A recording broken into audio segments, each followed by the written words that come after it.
for the young. No! No! No! No!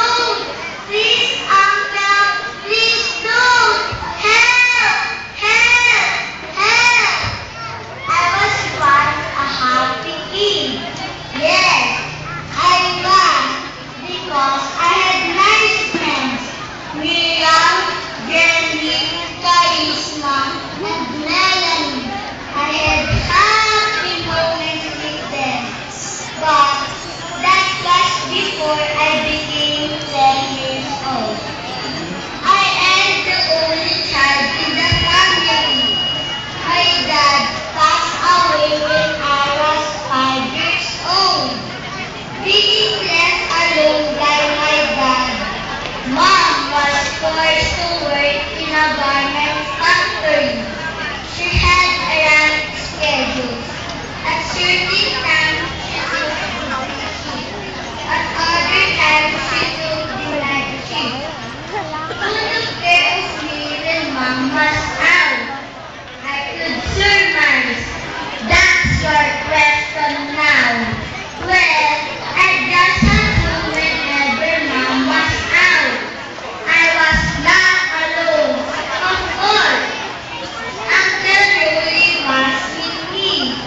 He's the brother of my dad. He took care of me. He would bring me in the school and wait on me there until class dismissal. He would give me chocolate and sometimes banana too. Yes, he was a nice uncle. Until one night, when Mom was on her night shift in a garment factory, I heard someone knocking at my door. It was Uncle Rolly. Why, Uncle? Anything? I asked.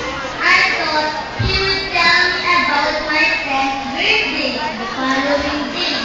I thought he would greet me in advance, but he did not. Instead, he grabbed my hand, closed the door, and pushed me towards my bed. I started screaming, but he grabbed me a towel. He raped me! He raped me! I was just a child, but he raped me. I was crying all the night. I wanted to reveal this to Mom, but she cheated me by saying, I will kill you, including your mom, if you reveal this to her. But he could not intimidate me by such threat. And so when Mom got home at 7 in the morning, before she would greet me, hello, happy birthday, my sweet Ella. I boldly told her about my ordeal. Oh no, that's not true, Ella, she screamed. But it was true. She looked for Uncle Rolly, but he had already fled.